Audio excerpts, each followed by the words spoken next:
Si vous nous retrouvez à l'instant, vous faites bien de suivre votre grand débat dominical. Ce matin, nous avons décidé de parler de la paix sociale et du vivre ensemble au Cameroun. Nous posons une question, est-ce une réalité ou alors une illusion? Je commence par Maître Jean-Guy Zogo. Maître, nous parlons donc de la paix sociale et nous parlons du vivre ensemble ce matin, sachant bien évidemment que nous sommes à quelques mois de la tenue d'une élection présidentielle au Cameroun. Qu'est-ce qui vous vient d'abord en esprit en ce moment lorsque nous parlons de paix sociale et du vivre ensemble pour le cas du Cameroun? Ce qui me vient à l'esprit tout de suite, c'est l'instrumentalisation des rivalités tribales et ethniques qui semblent avoir pignon sur rue, notamment dans les réseaux sociaux et dans les multiples débats qui meublent les chaumières. Mais je voudrais quand même apporter des précisions. Parce que nous avons la chance que nous arrivons aujourd'hui à un certain niveau de responsabilité, mais nous sortons de quelque part. Le vivre ensemble, en fait, ça ne veut rien dire. C'est une expression politique, parce que nous vivons ensemble. Je peux faire ici, ça ne veut rien dire. Le vivre ensemble, ça ne veut rien dire. Ça fait partie des inventions. Il y a le vivre ensemble, ensemble, il y a le vivre ensemble séparé. Je n'en conviens pas, professeur. Mais arrêtez, ça ne veut rien dire. Ça fait partie des slogans creux du renouveau. À la réalité, lorsque vous vous baladez au Cameroun, j'ai la chance d'avoir déjà parcouru 9 régions sur 10. Oui. Les gens vivent ensemble. Certes, il y a une réalité à laquelle nous assistons qui est assez poignante, c'est qu'il y a des communautés qui ont déjà réussi à s'installer quasiment partout au Cameroun, mais les autres n'arrivent pas à s'installer chez eux, si on peut le dire ainsi. Mais qu'à cela ne tienne, je ne sais pas, monsieur le maire est assis là, je ne sais pas s'il y a un samedi dans ce pays où des mariages intercommunautaires ne sont pas célébrés. Lorsque vous allez dans nos marchés, en tout cas ce qui en tient lieu, ce que le renouveau nous a donné comme marché, à Mokolo, Etoudi, et Sos, c'est toutes les langues que les gens parlent. Lorsque vous voulez manger, vous allez au restaurant, vous êtes surpris de voir des gens manger des plats qui ne sont pas des plats traditionnels de chez eux. Tout à fait. Donc à la réalité, les Camerounais n'ont pas un problème de vivre ensemble. Nous avons fait l'expérience tout à l'heure de la coupure de courant qui nous a suspendu l'émission pour quelques minutes. Nous vivons à Yaoundé, où nous rencontrons des monticules d'ordures à tous les coins de rue. Nous avons des problèmes d'accès à l'eau. Nous voulons nous rendre dans nos villages. Il y a des difficultés pour circuler. Nous voyons tous qu'en 40 ans, notamment ces 20 dernières années, le pouvoir d'achat des Camerounais s'est amoindri. Et ce n'est pas quelque chose qu'on raconte, c'est quelque chose que nous vivons. En réalité, les Camerounais n'ont pas un problème de vivre ensemble. Ils ont un problème de manger ensemble. Parce que l'impression que nous avons, et ce n'est même pas seulement une impression, le constat que nous faisons, c'est que, comme disait Thomas Sankara, il faut faire le choix entre de l'eau potable pour le plus grand nombre ou du champagne pour quelques-uns. Chez nous, on a choisi l'eau Pétrus pour quelques-uns et les autres se débrouillent à partager l'eau des mares avec leurs animaux domestiques. C'est ça la réalité. Donc, quand on dit paix sociale et vivre ensemble, le problème au Cameroun, il n'y a pas un problème de paix sociale. Moi, j'étais à l'extrême nord. Je ne sais pas s'il y a un endroit où j'ai été aussi bien accueilli qu'à l'extrême nord. J'ai été au nord, j'étais en Adamawa, j'étais à l'est. Je suis régulièrement dans le littoral. Je suis bien accueilli. Les seuls endroits où quelqu'un m'a dit un jour, c'était à Konolinga, où je suis supposé être leur neveu. Vous comprenez? Leur oncle, tant pour moi. Donc c'est pour vous dire que les Camerounais n'ont pas un problème de vivre ensemble. Le vivre ensemble, si j'adopte l'expression qui nous est vendue, c'est une réalité, ce n'est pas un mythe. Par contre, il y a une instrumentalisation politique des rivalités ethno-tribales qui sont naturelles, puisque de toutes les façons, même avant que les Occidentaux ne viennent nous réduire en esclavage, les communautés se faisaient des guerres, parfois par rapport aux migrations qu'elles opéraient. Donc, je voudrais, pour sortir de ma première prise de parole sur la question, dire que moi, je voudrais appeler les acteurs politiques, une fois de plus. Oui. L'Union des populations africaines a mis en place une école des cadres. D'autres partis politiques ont des écoles comme celle-là. Le RDPC a une académie. Tout à fait. Il faut former les hommes politiques. Il faut former les leaders politiques. Parce que quand le professeur Onangini parle de la transcendance, Vous ne pouvez pas... Il faut également former les militants. Hein. Oui, le problème c'est que ce sont les hommes politiques qui forment leurs militants. Si eux-mêmes ne sont pas déjà formés, vous ne pouvez qu'avoir que des militants qui vont sur les réseaux sociaux insulter toutes celles et tous ceux qui ne partagent pas leur opinion.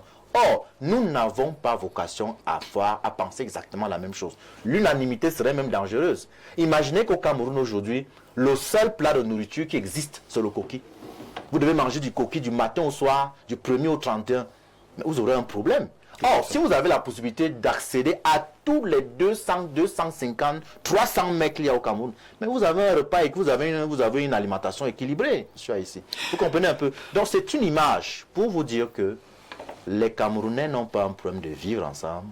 Ils ont un problème de manger ensemble parce qu'ils ont l'impression que la richesse nationale n'est pas redistribuée convenablement à tout le monde et à tous les Camerounais qui, pourtant, au quotidien, sortent et se battent pour gagner leur maigre pitance. Monsieur le maire, ça tombe bien, parce que vous êtes sur ce plateau, vous qui êtes justement maire de la République, notamment à Ngoumou, et on sait très bien que la ville de Ngoumou n'est plus très loin de la ville de Yaoundé, et donc plusieurs communautés cohabitent déjà à Ngoumou depuis un certain nombre d'années. Alors, lorsque nous parlons de ce vivre ensemble et surtout de cette paix sociale, avez-vous l'impression que depuis un certain temps, les deux concepts sont mis à rude épreuve? Oui, c'est comme le dit Maître, c'est un phénomène politique, j'allais dire normal pour tous les jeunes États, hein. Parce que le travail d'assimilation des appartenances tribales n'est pas achevé et on a l'impression régulièrement, à chaque échéance, grande échéance politique, qu'on fait marche arrière, qu'on recule. Pendant la période du parti unique où la gestion politique était relativement autoritaire, il y avait la crainte et ce travail d'assimilation forcée avait à la limite un peu laissé croire qu'on avait suffisamment avancé, mais dès les années 90, dès que la parole a été libérée, c'était le retour et le repli identitaire à des fins de bataille, de conquête de pouvoir. Et à chaque nouvelle échéance, on retombe. Et c'est dû à certains acteurs politiques très connus, pas seulement connus par cette stratégie simpliste d'instrumentaliser la tribu, mais connus aussi par leur long parcours et professionnel et idéologique d'instrumentalisation, d'idéologisation, même de cette, vous avez appelé le suprématisme, mais je crois qu'il y a des acteurs politiques très dangereux pour notre démocratie. Ah bon? Parce que la démocratie, elle se fait dans un État, et la République, c'est avec ce cadre rationnel qu'est l'État. On ne peut pas avoir d'État sans assimilation.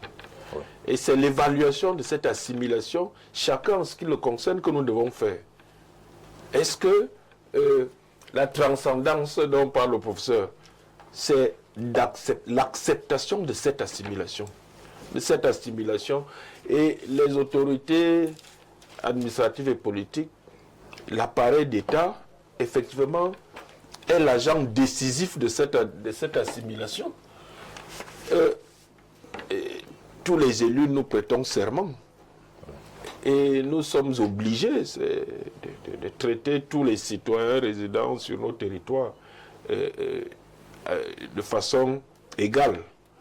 Je suis maire de Ngoumé, je suis moi-même fils d'une zone frontalière, je suis d'Otélé et à Otélé... Frontalière au Bassa. Voilà. Non seulement Bassa, mais ensuite, nous avons accueilli depuis longtemps une forte immigration, fuyant effectivement, d'une part, les conflits dans l'Union et la Sadaga maritime, et aussi à l'ouest. Donc, nous avons grandi à Hôtel avec des grands commerçants venus du nord, de l'ouest. Le chef de 3e degré de Télécentre, Essawa, c'était Madame Ebouélé, et actuellement, c'est son fils qui a été mon camarade de classe. C'est Turen Ebouélé qui est chef de village 3e degré de Télécentre. Et donc, et ça, c'est toute une culture de paix et de vivre ensemble. Maintenant, il faut savoir que, comme Maître disait, la paix sociale, on a vite fait de tribaliser le débat politique, mais en réalité, c'est un frein à la résolution des problèmes de justice sociale, d'égalisation des chances, d'égalité des chances, de réformes économiques. Notre État, si vous prenez, moi je rêve d'une rationalisation des dépenses publiques à la Trump. Il a nommé quelqu'un là. Mais moi je défends cette idée depuis ici. Nous gaspillons beaucoup d'argent. Et les gaspillages d'argent et l'inefficacité de notre État, une bonne partie de cette inefficacité de l'État, des politiques publiques, est liée au tribalisme, à la nécessité de gérer le tribalisme. Vous avez des gens, ils sont incompétents, ils détournent de l'argent, mais pour des raisons d'équilibre régional, pour des raisons, bon, si vous dites tel, on dit, ah, vous êtes tribaliste, donc on s'en accommode. Notre État paye chaque année, de façon budgétaire, un coût, le coût du tribalisme. L'équilibre régional en soi, c'est le prix à payer pour gérer le tribalisme. Et ce prix veut dire quoi? Ça veut dire un jeune Camerounais qui mérite, qui peut produire plus, on le met de côté. On le met de côté pour mettre un qui va produire moins, mais pour des raisons tribales.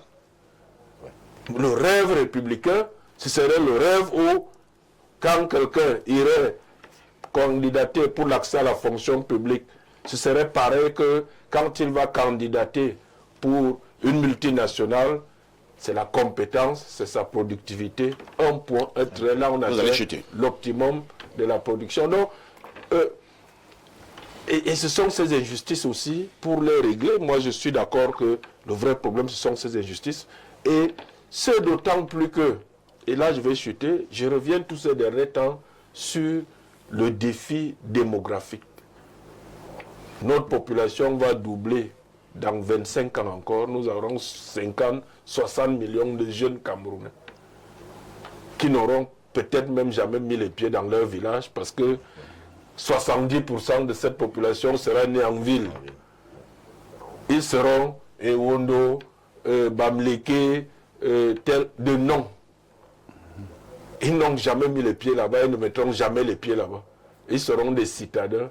Il faut donc rationaliser le débat politique, trouver des solutions rationnelles pour régler et faire avancer notre économie et diminuer au maximum les injustices sociales. Professeur Mathias Eriko Nangimi, on sait que vous avez longuement parlé de cet aspect des choses.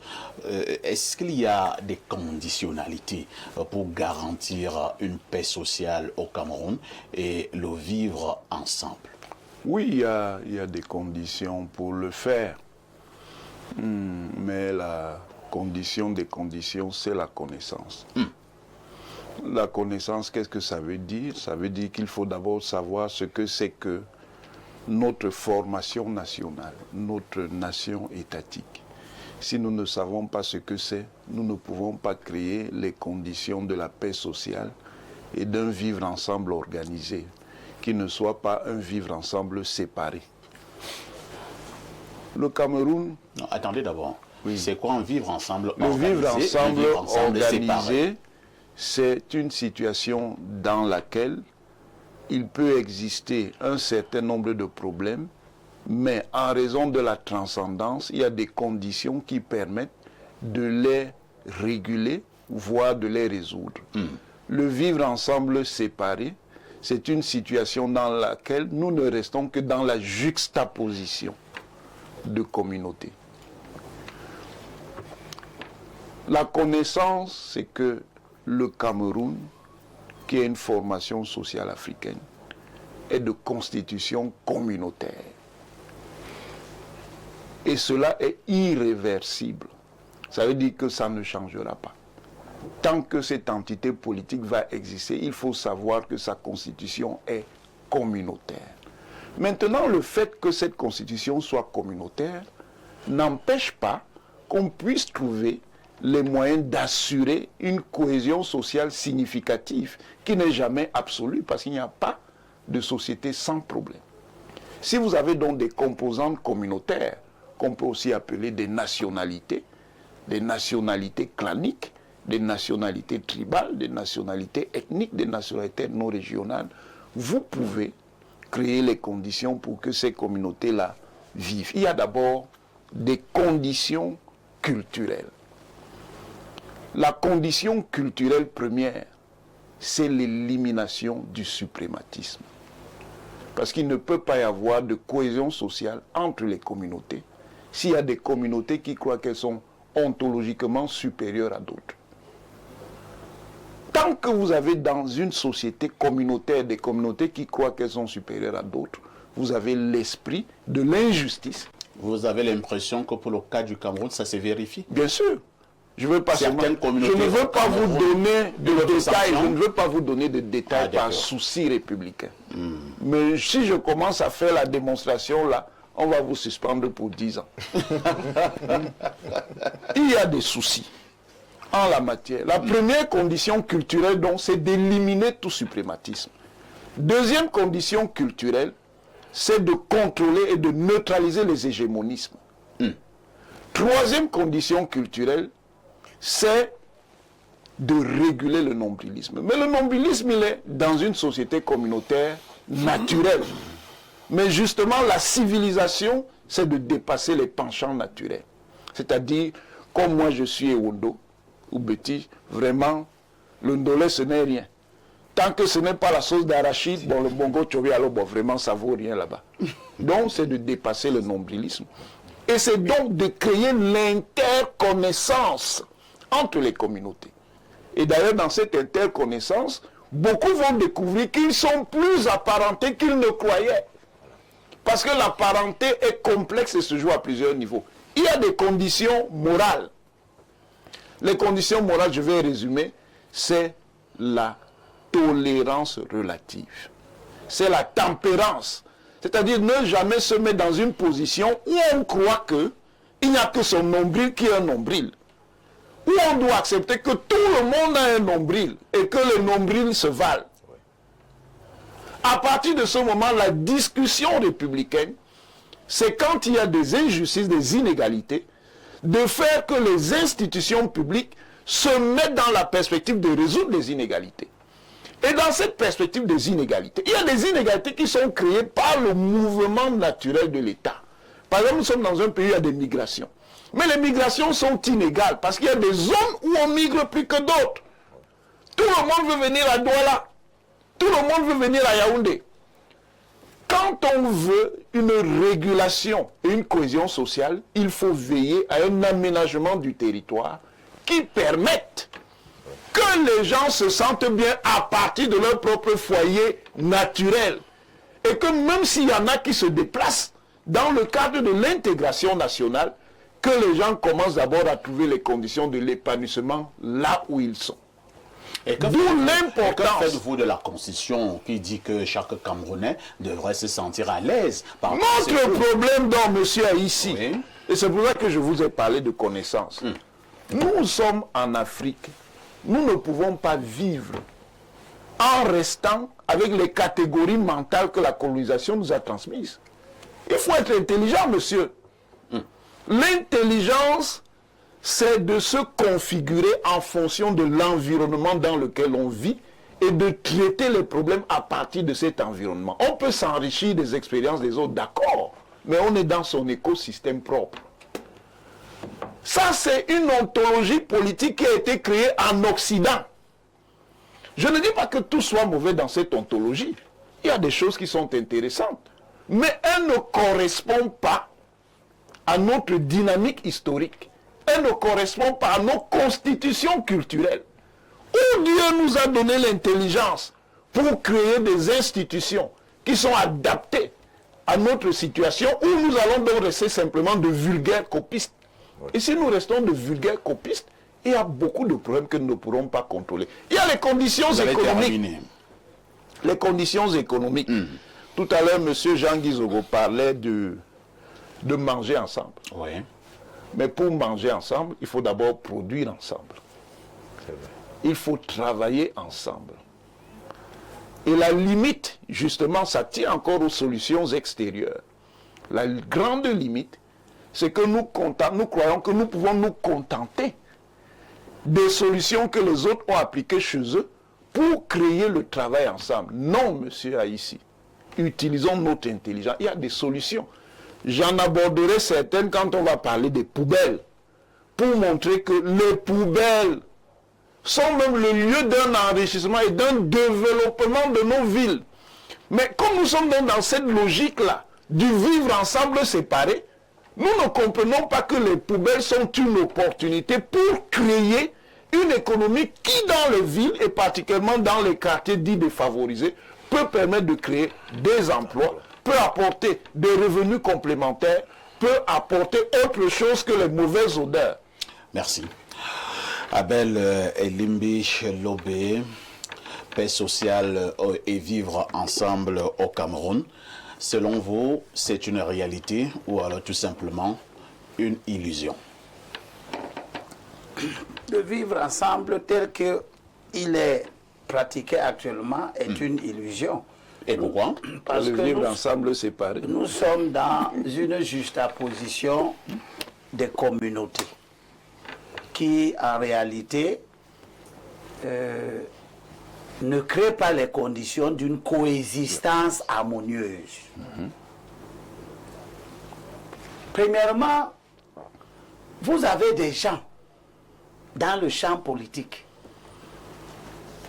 qui, lorsque la constitution de 1996 s'y a été mise sur pied, après la conférence tripartite, où les patriarches des différentes communautés ont été Et les réunis. matriarches. C'était des patriarches. Et des matriarches. Et des matriarches Qui également. ont d'ailleurs, si vous permettez, menacé de maudire les patriarches si on ne trouvait pas une solution à la tripartite. C'est-à-dire que les femmes qui participaient à la tripartite avaient menacé de se déshabiller parce que le Cameroun était en situation très difficile.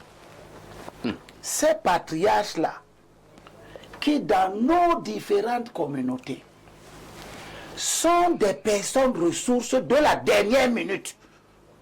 Des gens qui, lorsque ils parlent, tout le monde doit pouvoir comprendre et aller dans ce sens. C'est eux qui ont inscrit dans la Constitution le concept de l'octoto, qui est au départ, dans le préambule, l'État assure la protection des minorités, préserve les droits des populations autochtones conformément à la loi. C'est-à-dire la loi viendra définir ces droits qui sont inaliénables si on veut la coexistence harmonieuse.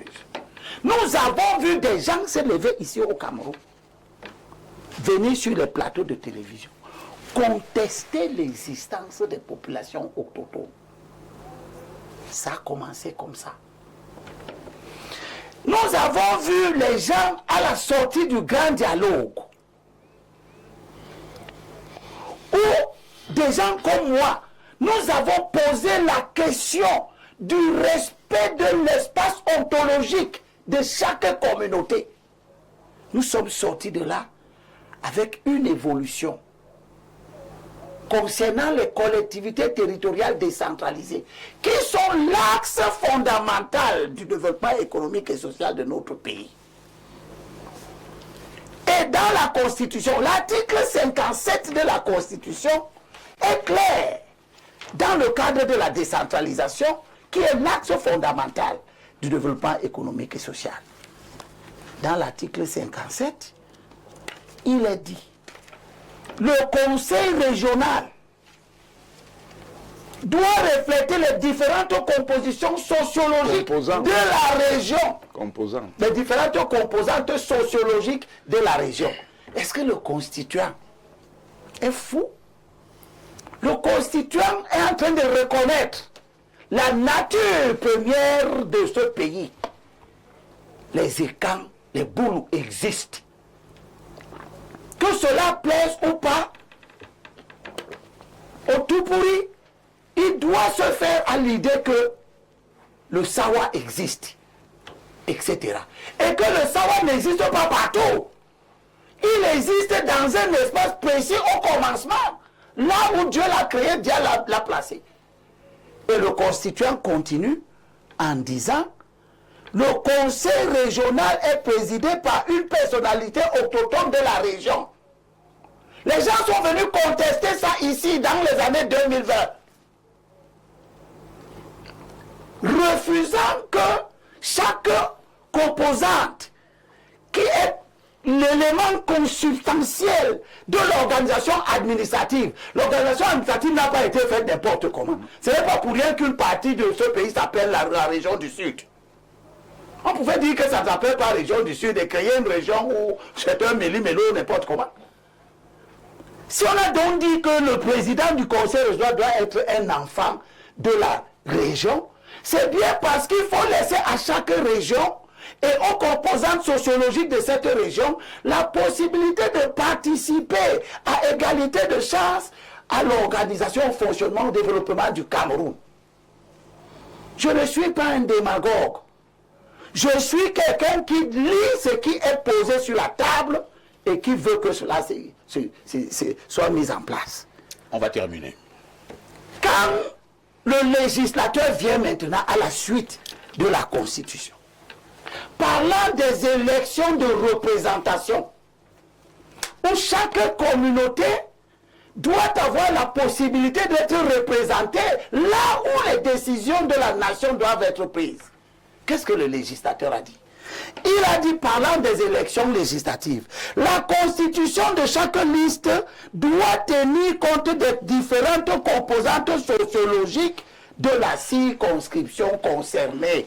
Quelles sont les composantes sociologiques de la région d'Amba, ou bien de la circonscription d'Amba, ou bien de la vallée d'une Thème, ou bien de Mungo Nord, ou de Mungo Sud, pour que des démagogues viennent parler dans ce pays comme si Mungo Nord n'existe pas. Mungo Nord, ce sont les ballons, ce sont les bakaka, ce sont les bafoun, ce sont les mbo. Mungo Sud, ce sont les ballons, ce sont les bongo, ce sont les bankon. Vouri, Ouest, c'est les belles, c'est les Bojongo, c'est les Bodiman, les Bonendale, etc., etc. Que des gens viennent nous dire que vivre ensemble, c'est nier l'existence de ces communautés pour qu'elles disparaissent et que les gens, les acteurs politiques, se mettent à développer des comportements visant à obtenir que le littoral disparaisse de la représentation nationale. Le chef de l'État, conformément à la législation, est celui qui organise la représentation des différentes communautés dans la représentation nationale. Il a dit que le littoral a 19 personnes. Aujourd'hui, en raison des manœuvres, de la manipulation et des volontés suprématistes, sur les 19 sièges du littoral, sont assis 8 ressortissants de l'Ouest. On va aussi, le CNC va vous sanctionner. Parce que je dis ce qui se passe à l'Assemblée nationale. 19 sièges de députés. Est-ce qu'on ne dira pas qu'à ce niveau, la Constitution a été piétinée? La Constitution est piétinée depuis qu'elle est prise en compte. Elle a été promulguée par ceux qui ne veulent pas comprendre que l'existence des Boulous, ce n'est pas une faveur, c'est un impératif catégorique majeur. Très bien. Je termine. Laissez-moi terminer, s'il vous plaît. Sur les 19 sièges, que viennent faire 9 ressortissants de l'Ouest? Ils ont gagné les élections. Ils peuvent les avoir gagnés. Voilà. Ils peuvent les avoir gagnés, pas parce que la population les veut. Mais c'est la population qui vote. Oui, Mais elle vote ce qu'on lui présente. Peut-être que les autochtones n'étaient pas présents. Voilà. L'idée même que les autochtones peuvent être absents. Est-ce que la nature n'a pas horreur du vide? Oui. L'idée que les autochtones peuvent être absents est le commencement du problème. Vous voulez dire que sur tout le littoral, de Mélon jusqu'au fin fond de la Sanaga maritime, il y a des partis politiques qui adviennent à ne pas trouver 19 candidats. C'est vrai que le débat ce matin n'est pas porté sur le littoral. Je suis en train de parler du vivre ensemble. Oui, oui, oui. Que la conception du vivre Ne focalisez pas le débat sur les Sawa et sur le littoral. Je parle de ce que je connais le mieux. Je ne sais pas comment ça se passe à l'extrême nord. Terminons dans Elimé Lobé. Je suis en train de dire que la conception que veulent nous imposer certains suprématistes, c'est que les 19 sièges du littoral doivent pouvoir être occupés par des gens simplement sur la base de ce que la migration des populations, le mouvement des populations impose. Comme nous sommes devenus très nombreux au littoral, nous pouvons être ceux qui représentent les Sawa. Vous ne représenterez jamais les Sawa. Ils existent, ils se feront représenter par merci. sur les 19 sièges. C'est compris. C'est un avertissement que je lance. C'est compris. Voilà. Calmez-vous, Elimé Lobé. Nous allons... Les sièges du littoral On a compris. sont des sièges du On a littoral. déjà compris. Aucune interprétation du vivre ensemble ne changera cet état de choses. On a compris. Et je ne vous laisserai jamais aller chercher à occuper les 11 sièges du Sud. Je vais passer la parole à Pierre Blériot Niemek. Pierre Blériot, ce n'est pas la première fois que nous posons ce genre de débat sur cette table, mais nous le faisons toujours par souci de sensibilisation. Nous abordons ces sujets délicats, Pierre Blériot Niemek, parce qu'il faut justement les aborder afin de trouver certainement une solution. Ça ne sert à rien de ne pas les aborder, n'est-ce pas, Pierre Blériot? Première question. Deuxième préoccupation, Pierre Blériot. Est-ce que l'ordre gouvernant, en ce moment, a véritablement pris la mesure de la situation? Alors, qu'est-ce que je peux dire de très intéressant après que toutes ces éminences grises aient parlé? Pas grand-chose, sauf qu'elles ont parlé pour les institutions et quelques-unes de ces éminences grises évitaient que monsieur tout le monde les comprenne, comme le professeur Onangini. Parce que ma grand-mère... Je devais parler, je l'ai dit que... Oui. Non, pas du tout. Parce que il a expliqué, et à côté, vous avez un comportement qu'on pourrait qualifier de nombriliste, celui de M. Elimé Lobé. Parce que si vous enlevez paix sociale, vous pouvez mettre paix familiale. Vous allez voir ma façon d'aborder la chose. Ce que l'État subit, nos familles le subissent. On n'a pas prévu ce moment s'il devait arriver. Nous tous qui sommes ici et ceux qui sont à la maison, observez bien que nos parents n'avaient pas pensé à se partager la terre. Ils vivaient comme ça, ils occupaient les espaces, ils les utilisaient. Mais l'évolution de la société a fait que leurs enfants soient obligés de se partager la terre. Or, quand le moment de se partager la terre est arrivé, il y en avait qui avaient averti leurs enfants avant. C'est-à-dire, vous êtes une famille de 5 personnes, 5 frères qui vivent bien, et il y a un là qui dit à ses enfants, s'aimer un peu partout. Il y a un concept qui arrivera, on appellera ça la mise en valeur. Quand ce concept arrivera, vous prendrez les terres de tous vos cousins. Je dis, nous tous, nous vivons ça. Ce n'est pas une affaire de Bamileke. Dans nos villages, nous avons des cousins qui ont été prévenus pendant que les familles étaient encore en bonne cohésion. Au moment du partage réel de la terre, certains cousins avaient tout pris. Ça a provoqué une situation. J'appartiens à une famille, j'en parle, on dit famille de Ruben. Il y a même quelqu'un qui m'a dit, non, tu n'es pas de la famille de Ruben Oumiobe, tu es de la famille de Maï Mamatip. Non. Là, Et quel est l'enjeu d'appartenir à une ou à l'autre famille? vous comprendrez. Maïma, tu peux être légèrement tristement célèbre. Voilà. Je vais vous aider. Puisque certains ont fait comprendre que c'est Maïma qui a trahi Oumyobé. Est-ce que c'est alors bon d'appartenir à ça de Et la trahison est héréditaire. Je vais m'appuyer sur ma famille pour vous aider. Parfait, accordez-moi un peu. Allons-y. Je vais m'appuyer sur ma propre famille pour nous aider à avoir un problème. La famille de Ruben Oumyobé que vous voyez est divisée en deux groupes. La famille de la route bitumée et la famille de la voie ferroviaire, c'est-à-dire les gens qui sont sur la voie ferroviaire. Machine en l'or. Machine. Moi, je suis de la route goudronnée et Cabral Libi est de la voie ferroviaire. Voilà les deux branches. Qu'est-ce qui se produit? Je parle là de ma famille. Chacun va voir comment ça s'applique au niveau du Cameroun. La famille de la voie ferroviaire, donc celle de Cabral, vivait dans une sorte de pression naturelle. Accès difficile à la route et tout ce que vous pouvez imaginer. Les enfants avaient peiné à aller à l'école. Ils étaient obligés de forcer pour venir, ne serait-ce qu'au niveau des écarts qui commencent à la voie ferroviaire et la route. Quand les Cabral Libi ont commencé à réussir à l'école, ils ont développé une idéologie là-bas.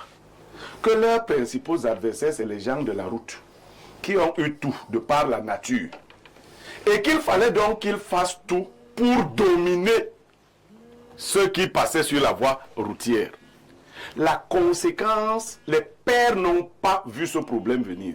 Et au niveau des enfants, ça s'est produit.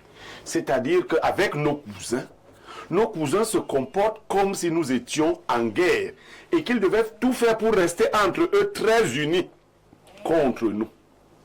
Est-ce que vous comprenez? Si vous mettez ça au niveau national, vous allez comprendre, même si les gens se fâchent. L'Ouest entier fait 14 000 km². 13 900, donc 14 000 km². Le Grand BAM, je n'ai pas parlé du centre. Le Grand BAM fait 42 000 km². Wow. Ça veut dire 3 fois l'Ouest. Ce qui a donc forcément obligé des populations qui étaient dans ces conditions à développer des théories d'expansion. Il fallait sortir, c'était naturel. On n'avait pas d'espace. Et quand il fallait sortir, il fallait conquérir les espaces intelligemment. Les autres n'ont pas vu le problème se dessiner en ce moment-là. C'était un problème qui se dessinait. Aujourd'hui, le problème se pose. Ce qu'il nous faut faire, c'est nous asseoir afin de reconsidérer le problème. Je vais répondre à Elimbi Lobé. Les Bamileke qui se trouvent au littoral n'ont plus où aller, ils seront toujours au littoral. Non, on ne dit pas qu'ils ne soient pas là. Non, on ne dit pas qu'ils ne soient pas là. Ouais, ils seront pas députés. Non. Moi, je dis qu'ils ne représentent pas le littoral. Mais ils sont là. Ils sont citoyens. Ou alors nous changeons le concept de la représentation. Ils sont citoyens. Changeons donc le concept de la représentation. Écoutez ce discours-ci. Oui, je ne sais m'énerve pas. Oui, je ne dis pas qu'ils t'énervent. Les Bamileke qui sont dans le littoral ne quitteront plus jamais le littoral. Oui. Ils seront désormais toujours au littoral. Ils doivent vivre en cohésion. Ils vont vivre avec vous là-bas. Oui. Maintenant, comme vous n'aviez pas, l'État n'avait pas prévu cette situation, il va falloir que l'État régule. C'est ça. Que l'État organise les populations et pour leur dire que les Sawa que vous voyez ici, eux, ils n'ont pas appris à voyager. Donc, ils n'ont pas où aller. Ils ne sortiront pas de la zone Sawa. Ils seront seulement ici. Mais considérez-les comme vos frères. De même que hier, vous arriviez, on vous présentait les espaces. Aujourd'hui, ne dites pas qu'on a eu l'argent, on a acheté tous les espaces. Vous n'avez qu'à aller. Parce que cette situation n'est pas gérable. L'État doit... Vous parlez de paix sociale. L'État, le Cameroun doit faire sa mue. Le Cameroun doit avoir le courage de parler de ses problèmes. Tout à fait. Et c'est des problèmes sérieux. Ce que je dis là, celui qui veut, s'il est mon ami, ne me salue plus. Si on ne parle pas de ça aujourd'hui, ça va générer des guerres. Tout à fait. Parce que les enfants du littoral, même si leurs pères ont vendu, quand ils n'auront pas où aller, seront obligés de forcer de l'espace. Qui a même dit que Merci leurs bien. pères ont vendu? Alors, nous allons Cette d'abord... histoire de pères qui ont vendu relève justement du suprématisme. Elimbi On a vendu à qui les terres dans le monde? Nous allons lire quelques préoccupations de nos nombreux téléspectateurs à travers le monde. Nous prenons d'abord ce message. Bonjour Perfecto. La seule condition du vivre ensemble et de la paix n'est pas au niveau des hommes à cette date, car tant que les néocolonialismes l'esbroffent des politiques et la reconnaissance de l'effort de chaque individu de couches distinctes, et enfin arrêter le nihilisme des sectes et religions, ça va s'empirer. Autre élément concret, la famine des intellectuels et des serviteurs des partis politiques. Autre message ce dimanche, nous prenons celui-ci. Alors, que dit ce téléspectateur? Allons du côté du plus 33, c'est un téléspectateur de la France. Bonjour Monsieur Aïssi, je partage avec vous un témoignage personnel en lien avec votre thème du jour, si vous le voulez bien. Le suprémacisme ethnique est à l'origine de la destruction de mon mariage ici en Occident. Je suis un haut cadre, mon ex-femme également, et j'ai aimé cette dernière, qui est aussi la mère de notre enfant, plus que tout au monde, d'un amour pur et plus que ma propre personne à certains égards. Mais notre union a pris fin de manière brutale il y a quelques années. Avec du recul et après une analyse très patiente et profonde des événements qui ont émaillé le cours de notre union, j'ai compris quelle était la cause profonde de ce drame.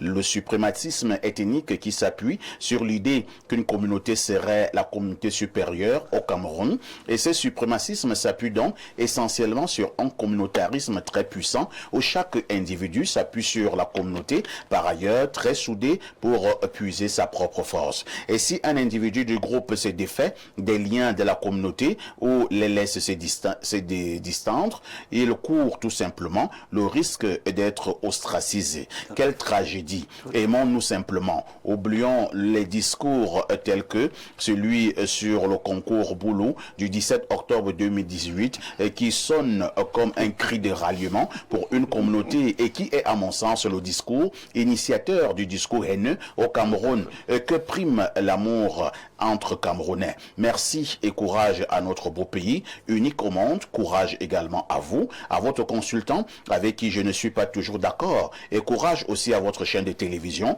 et à son promoteur. Bon dimanche à vous. C'est depuis Paris qui envoie ce message. Autre message ce jour en direct sur Libre Expression. Le gouvernement a mis sur pied plusieurs plans et projets de réalisation. Posons-nous donc la question de savoir les raisons pour lesquelles ces plans ne sont pas exécutés. Le manque de financement, le détournement des fonds publics, l'inexpérience des détenteurs des fonds. Nous souhaitons connaître la problématique. Alors, nous allons prendre peut-être deux dernières préoccupations. Que dit ce téléspectateur rapidement? Alors, la seule manière de protéger les autochtones, c'est de transférer les capitales politiques et économiques dans d'autres régions. Qu'est-ce que ça veut dire? Mais ça ne recréera que le même problème. Non, ça veut dire quoi? Je ne comprends pas. La capitale du littoral passe à l'ouest? Non, ou au centre? ça veut dire que la capitale de Cameroun ne soit plus Yaoundé. Comme ça, les gens vont se déporter là où il y aura la capitale. Ah, c'est ça qu'il a voulu dire. Et ça deviendra rotatif. Ça ne va que faire du Cameroun. Le problème, c'est la décentralisation. Alors, bonjour à tous. Les terres du littoral ont été spoliées en majorité. Et dire que les Sawa ont vendu les terres est un peu exagéré et même insultant. Je n'ai pas dit que les Sawa... Non, je ne l'ai pas dit. Parce qu'on va encore frapper ici. J'ai dit que... Oui, même si on dit que Les sawa, parce que c'est pas. C'est vrai que Chebon est d'expression anglaise, mais il comprend bien français. J'ai dit que même si on dit que. Je n'ai pas dit que les sawa ont vendu, je n'étais pas quand ils vendaient. Il faut bien surveiller. Ce n'est pas toi le problème. Non, Oui, vous voulez préciser quoi? Je voulais juste préciser que Oui. l'État du Cameroun tel qu'il est organisé, et si les gens sont sincères et respectent des dispositions des lois qui nous organisent, devrait arriver à un fonctionnement Harmonieux. Oui. Ce qui porte je ne parle pas, je suis d'accord avec Maître Gizogo. Que vivre ensemble, c'est quoi? Ça ne veut rien dire. C'est vivre en harmonie, C'est ça. en cohésion. Mais il n'y a qu'une seule solution, chers panélistes. Que chacun respecte l'autre. C'est ça. Que chacun reste à la place Et accepte que Dieu l'autre. et les institutions lui ont donné. Que personne n'envisage ce que j'ai entendu Blaireau dire, mais il n'est pas le premier, il répète ce qui s'est dit. La conquête, il n'y a pas de conquête à l'intérieur d'une nation. L'idée qu'une communauté est conquérante va aller prendre les places, les terres, les positions politiques. C'est compris. Et j'ai gardé le morceau choisi qui donne les raisons de guerre. Dans Jacques, chapitre 4, verset 1er, d'où viennent les guerres?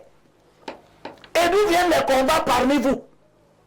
N'est-ce pas de ceci? 2 points. Il commence à citer. De vos désirs insatiables, du plaisir sensuel, qui combattent dans vos membres. Vous désirez, et pourtant vous n'avez pas. Sans cesse, vous assassinez, vous convoitez, et pourtant vous ne pouvez pas obtenir, etc., etc. Donc, cet état d'esprit, où c'est ce que Parfait Haïti a que je veux avoir. C'est la terre de Parfait Haïti que j'explique que je dois prendre parce que j'ai 400 km² seulement. Quand tu as 400 km², tu es parti faire 10 millions de personnes, pourquoi? C'est ce qui Tu es parti faire 10 millions de personnes, pourquoi? Alors que tu as 400 km². Pour venir dire maintenant que il faut que j'aille prendre 66 000 hectares dans la vallée du Thème parce que je veux cultiver le cacao. Au lieu d'aller acheter le cacao que les parfums ici cultivent et tu fais ta chocolaterie, tu dis que non, je dois moi-même aller prendre 66 000 hectares. Et comme ça, je vais transporter mes frères parce que les parfums ici ne travaillent pas. Oublions que c'est les parfums ici qui ont produit tout le cacao qui a construit le Cameroun, etc.